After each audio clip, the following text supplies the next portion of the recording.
বাগানের নিচে লুকানো লাশ, এটি মূলত একটি দক্ষিণ কোরিয়ান প্রতিশোধ ও থ্রিলার গল্প। সে শুধু তার স্বামীর প্রিয় স্ট্রবেরির পরিবর্তে স্ট্রবেরি স্বাদের আইসক্রিম কিনে এনেছিল। এতটুকু কারণেই তার স্বামী তাকে নির্মমভাবে মারধর করল। ব্যথায় কাতর হয়ে নারীটি ঘর থেকে বেরিয়ে আসতে চাইছিল, কিন্তু তার স্বামী তার চুল মুঠো করে ধরে আবার ঘরের ভেতরে টেনে নিয়ে গেল। তার কান্নার শব্দ পুরো ভবন জুড়ে ছড়িয়ে পড়ল।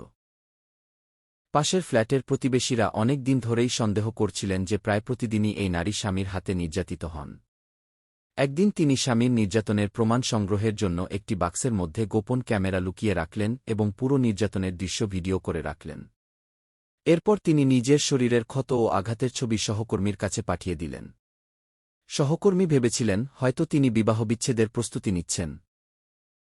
কিন্তু কেউই কল্পনা করতে পারেনি যে বাইরে থেকে দুর্বল ও অসহায় মনে হওয়া এই নারী ইতোমধ্যে তার স্বামীকে হত্যার একটি সম্পূর্ণ গোপন পরিকল্পনা তৈরি করে ফেলেছেন। হ্যালো সবাইকে, আমি কেলে। আজ আমি আপনাদের জন্য নিয়ে এসেছি একটি প্রতিশোধের গল্প, যেখানে প্রধান চরিত্রে অভিনয় করেছেন ডার্ক গ্লোরিয়ার নায়িকা। পরদিন রাতে স্বামী তার এক বন্ধুর সঙ্গে শহরের বাইরে মাছ ধরতে যাওয়ার পরিকল্পনা করে। এই খবর শুনে ইয়ান ঝেন বুঝতে পারে এটাই তার জন্য স্বামীর মৃত্যুকে দুর্ঘটনা হিসেবে দেখানোর সেরা সুযোগ। পরদিন সকালে সে মায়ের কাছে মিথ্যা বলে যে সে অসুস্থ এবং মায়ের বাড়ি যাবে। তারপর স্বামীর সঙ্গে গাড়িতে ওঠে। পথে ইয়ান ঝেন হঠাৎ ড্রয়ারের মধ্যে একটি গোলাপি রঙের মোবাইল ফোন দেখতে পায়। ফোনটি দেখে তার স্বামী অস্বাভাবিকভাবে নার্ভাস হয়ে যায়। সে দ্রুত ফোনটি কেড়ে নেয় এবং প্রায় গাড়ি দুর্ঘটনার শিকার হতে বসে। তারা একটি হাইওয়ে সার্ভিস এলাকায় থামে। ইয়ান ঝেন জানত স্বামী আবার তাকে মারধর করতে পারে। সেই মুহূর্তে তার মনে স্বামীকে হত্যার সিদ্ধান্ত আরও দৃঢ় হয়ে ওঠে। সে স্বামীকে ঘুমের ওষুধ মিশিয়ে দেয়। কিছুক্ষণ পর ওষুধ কাজ করতে শুরু করলে ইয়ান ঝেন গাড়িটি একটি জলাধারের কাছে নিয়ে যায় এবং অজ্ঞান স্বামীসহ গাড়িটিকে পানিতে ঠেলে ফেলে দেয়। তার পরিকল্পনা ছিল সবাই এটিকে দুর্ঘটনাজনিত ডুবে মারা যাওয়া বলে মনে করবে। কিন্তু তার পরিকল্পনায় একটি সমস্যা দেখা দিল। যে বন্ধুর সঙ্গে তার স্বামীর মাছ ধরতে যাওয়ার কথা ছিল সে সেদিন আসেইনি। ফলে পুরো পরিকল্পনা ঝুঁকির মধ্যে পড়ে যায়। পরদিন পুলিশ জলাধার থেকে তার স্বামীর মৃতদেহ উদ্ধার করে এবং ইয়ান ঝেনকে থানায় ডেকে পাঠায়। তার শাশুড়ি কান্নায় ভেঙে পড়েন। কিন্তু ইয়ান ঝেন আশ্চর্যজনকভাবে শান্ত ছিল। সে শুধু একটি প্রশ্ন করল, সে কি সত্যিই মারা গেছে? পুলিশ ও পরিবারের লোকজন ভেবেছিল স্বামীর মৃত্যু সে মেনে নিতে পারছে না। কিন্তু বাস্তবে সে নিশ্চিত হতে চেয়েছিল যে তার পরিকল্পনা সফল হয়েছে কিনা। এরপর তদন্তে বেরিয়ে আসে আরও ভয়ঙ্কর একটি রহস্য, একটি গোলাপি মোবাইল ফোন, ৫০০ মিলিয়ন ওনের ব্ল্যাকমেইল, একটি নিখোঁজ মেয়ে এবং শিশু হাসপাতালের পরিচালককে ঘিরে এক অন্ধকার ষড়যন্ত্র। তদন্ত চলাকালে ইয়ান ঝেন একটি গুরুত্বপূর্ণ বিষয় মনে করল। জলাধারের পথে তার স্বামী সেই গোলাপি মোবাইল ফোনটি নিয়ে খুবই অস্থির হয়ে পড়েছিল। শুধু তাই নয়, গাড়ির ড্রয়ারে একটি ব্রিফকেসও ছিল। তার মনে পড়ল সেদিন তারা কয়েক মিনিটের জন্য একটি অভিজাত ভিলা এলাকায় থেমেছিল। তার স্বামী ব্রিফকেসটি একটি ধনী মহিলার হাতে দিয়েছিল। তখন ব্রিফকেসটি এক হাতে সহজেই তোলা যাচ্ছিল, অর্থাৎ সেটি খালি ছিল। কিন্তু কয়েক মিনিট পরে তার স্বামী যখন ভিলা থেকে বেরিয়ে আসে, তখন সেই একই ব্রিফকেসটি অনেক ভারী হয়ে যায়। স্পষ্টতই সেটি টাকায় ভর্তি ছিল। স্বামীর কথাগুলো মনে করে ইয়ান ঝেন বুঝতে পারল নিশ্চয়ই এই ধনী মহিলা ও তার স্বামীর মধ্যে কোনো গোপন সম্পর্ক রয়েছে। স্বামীর দাফনের কাজ শেষ করে ইয়ান ঝেন একটি রেস্টুরেন্টে গেল। সেখানে সে এক বড় বাটি নুডলস অর্ডার করল। বিয়ের পর এত শান্তিতে সে আর কখনো খেতে পারেনি। ঠিক তখনই তার দেবরের ফোন আসে। দেবর রাগান্বিত কণ্ঠে বলে, তুমি কি ভাবছ? আমার ভাই মারা গেছে, এখন তোমার এখানে থাকার কোনো অধিকার নেই। আগামীকালের মধ্যে বাড়ি ছেড়ে চলে যাও। কারণ বাড়িটি সবসময় তার শাশুড়ির নামে ছিল। এখন ভাই মারা যাওয়ায় বাড়ির মালিকানা সে নিজের বলে দাবি করছে। ইয়ান ঝেন স্বামীর জিনিসপত্র গুছাতে গিয়ে একটি নোটবুক খুঁজে পেল। নোটবুকটিতে শিশু হাসপাতালের অনেক ডাক্তারদের গোপন তথ্য লেখা ছিল। বিশেষ করে হাসপাতালের পরিচালক ওয়াং সম্পর্কে অনেক কালো তথ্য ছিল। সেখানে একটি কিশোরী মেয়ের ছবিও ছিল।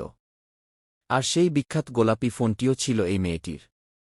নোটবুক থেকে জানা গেল পরিচালক ওয়াং ও এই মেয়েটির মধ্যে একটি গোপন লেনদেন ছিল, যার পরিমাণ ছিল ৫০০ মিলিয়ন কোরিয়ান ওন। অবশেষে ইয়ান ঝেন বুঝতে পারল কেন তার স্বামী শহরের বাইরে জলাধারে ওয়াংয়ের সঙ্গে দেখা করতে গিয়েছিল। আসলে সে এই গোপন তথ্য ব্যবহার করে ওয়াংকে ব্ল্যাকমেইল করতে চেয়েছিল। ইয়ান ঝেন গোপনে গোলাপি মোবাইল ফোনটি চালু করল। হঠাৎ ফোনটি বেজে উঠল। ওপাশ থেকে একটি কণ্ঠ ভেসে এল। আপনি আমার মা নন, তাই না? ইয়ান ঝেন ভয়ে তাড়াতাড়ি ফোন কেটে দিল। কৌতূহলবশত সে ফোনের গ্যালারি দেখতে শুরু করল। সেখানে একটি ভিডিও ছিল যেখানে একজন মানুষকে অপহরণ করা হয়েছে। আরও কিছু ছবি দেখে বোঝা গেল যে পরিচালক ওয়াং ও সেই মেয়ের মধ্যে কোনো গভীর সম্পর্ক রয়েছে। ইয়ান ঝেনের মাথায় তখন একটি দুষ্ট পরিকল্পনা আসে। সে ঠিক করল এবার সে নিজেই পরিচালক ওয়াংকে ব্ল্যাকমেইল করবে। সে ওয়াংয়ের ফোনে সেই মেয়ের একটি ছবি পাঠিয়ে দিল। সেই সময় ওয়াং বাথরুমে ছিলেন। তার স্ত্রী ফোনটি দেখেন এবং সঙ্গে সঙ্গে সন্দেহ করতে শুরু করেন। মজার বিষয় হল, দিনের বেলায় ইয়ান ঝেনের স্বামী যাকে ব্ল্যাকমেইল করছিল সেই ব্যক্তিই ছিলেন ওয়াংয়ের স্ত্রী।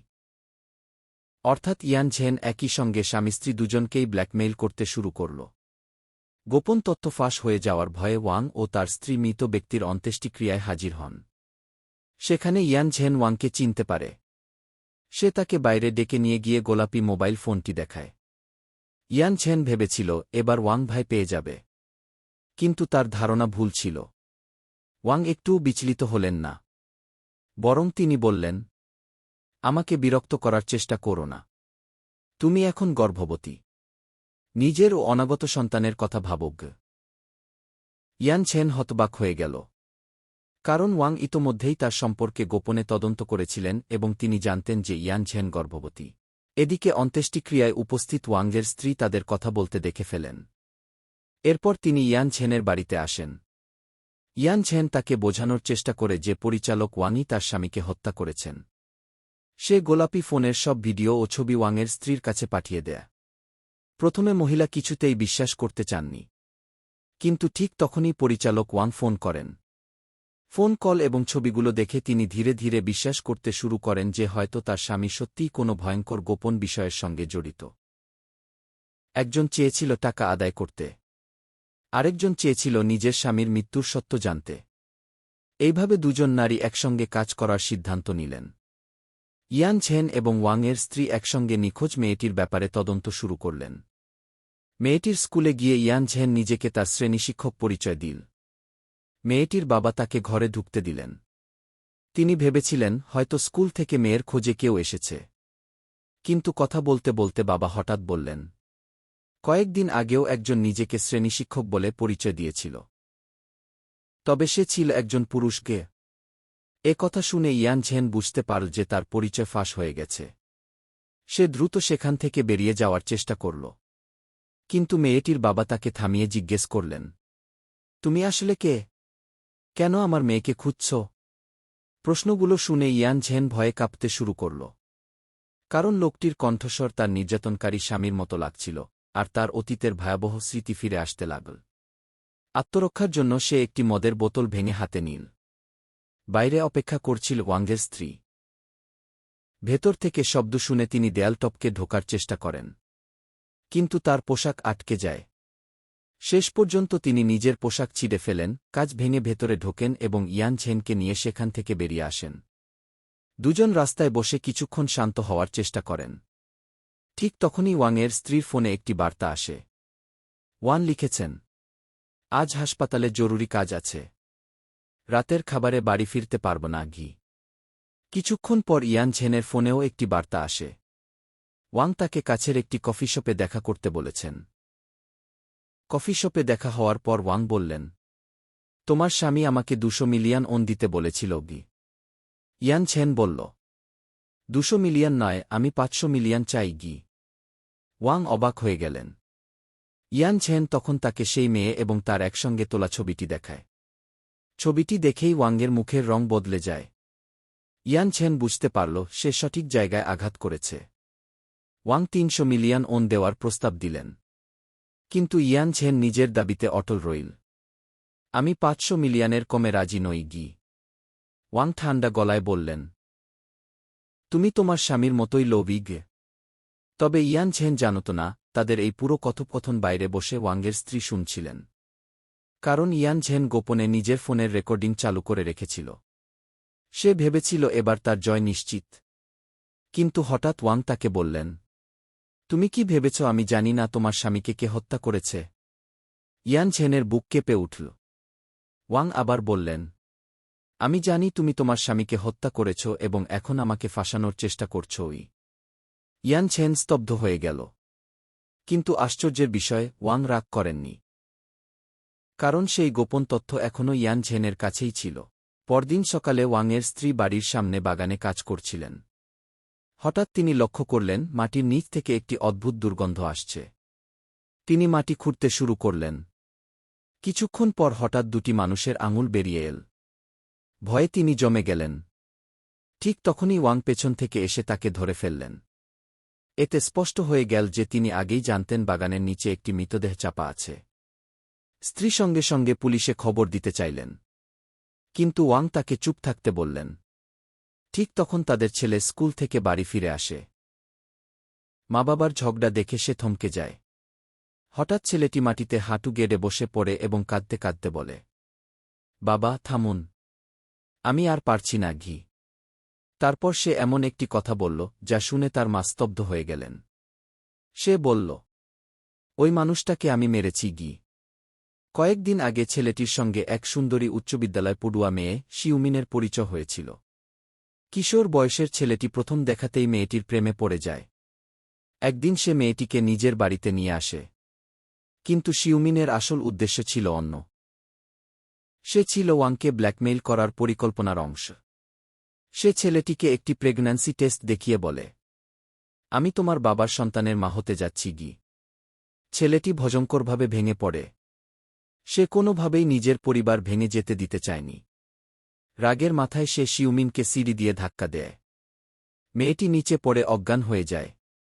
ঠিক তখনই বাড়িতে ফিরে আসে ওয়াং। তিনি সঙ্গে সঙ্গেই বুঝতে পারেন এটাই সেই মেয়ে যে তাকে ব্ল্যাকমেইল করছিল। নিজের ছেলেকে বাঁচানোর জন্য তিনি পুলিশে খবর না দিয়ে অজ্ঞান মেয়েটিকে বাড়ির একটি আলমারিতে লুকিয়ে রাখেন। তার পরিকল্পনা ছিল রাতে গোপনে মৃতদেহটি সরিয়ে ফেলবেন। কিন্তু কিছুক্ষণ পর মেয়েটি জ্ঞান ফিরে পায় এবং আলমারির ভেতর থেকে সাহায্যের জন্য চিৎকার করতে শুরু করে। এবং এখান থেকেই শুরু হয় আরও ভয়াবহ একটি ঘটনা। আলমারির ভেতরে আটকে থাকা শিউমিন জ্ঞান ফিরে পাওয়ার পর জোরে জোরে সাহায্যের জন্য চিৎকার করতে শুরু করে। ঠিক সেই সময় ওয়াংয়ের স্ত্রী বাড়ি ফিরে আসেন এবং ওপরতলা থেকে শব্দ শুনতে পান। তিনি সিঁড়ি বেয়ে ওপরে যেতে চাইছিলেন, কিন্তু ঠিক তখনই ওয়াং বাড়িতে ফিরে আসে এবং তাকে নানা কথা বলে বিভ্রান্ত করে। স্ত্রী বাইরে চলে যাওয়ার পর ওয়াং বুঝতে পারে আর দেরি করলে সবকিছু ফাঁস হয়ে যাবে। সে অজ্ঞান অবস্থায় থাকা শিউমিনকে বাড়ির বাগানে নিয়ে যায় এবং একটি বড় গর্ত খুঁড়ে সেখানে পুঁতে ফেলার সিদ্ধান্ত নেয়। কিন্তু গর্তে নামানোর সময় শিউমিন আবার জেগে ওঠে। সে বাঁচার জন্য আকুতি জানাতে থাকে। তখন ওয়াং নিজের হাতে তাকে ছুরি মেরে হত্যা করে। এই ভয়াবহ দৃশ্যটি দূর থেকে তার ছেলে দেখে ফেলে। সেই মুহূর্ত থেকেই ছেলেটি অপরাধবোধ, ভয় এবং দুঃস্বপ্নের মধ্যে দিন কাটাতে থাকে। ওয়াংয়ের স্ত্রী এতদিন ভেবেছিলেন তার ছেলে দুর্ঘটনাবশত একজনকে মেরে ফেলেছে। কিন্তু ছেলের মুখে পুরো সত্য শুনে তিনি ভেঙে পড়েন। তিনি বুঝতে পারেন প্রকৃত খুনি তার স্বামী। তিনি নিজেকেও দোষ দিতে থাকেন, কারণ সেদিন যদি তিনি ওপরতলায় গিয়ে দেখতেন তাহলে হয়তো শিউমিন বেঁচে যেত। অবশেষে তিনি সিদ্ধান্ত নেন ওয়াংকে তার অপরাধের শাস্তি পেতেই হবে। ওয়াংয়ের স্ত্রী ইয়ান ঝেনের সঙ্গে দেখা করেন। তিনি একটি বড় ব্যাগ ভর্তি টাকা নিয়ে আসেন। তিনি বলেন, তুমি যদি আমার স্বামীকে হত্যা করো তাহলে তোমাকে আরও ৩০০ মিলিয়ন ওন দেব। কিন্তু সবকিছু বদলে গেল। সেদিন রাতে ওয়াংয়ের স্ত্রী পরিকল্পনামাফিক কাজ করলেন। ওয়াং ঘুমিয়ে পড়ল। মুখে মাস্ক পরে ইয়ান ঝেন বাড়িতে ঢুকল।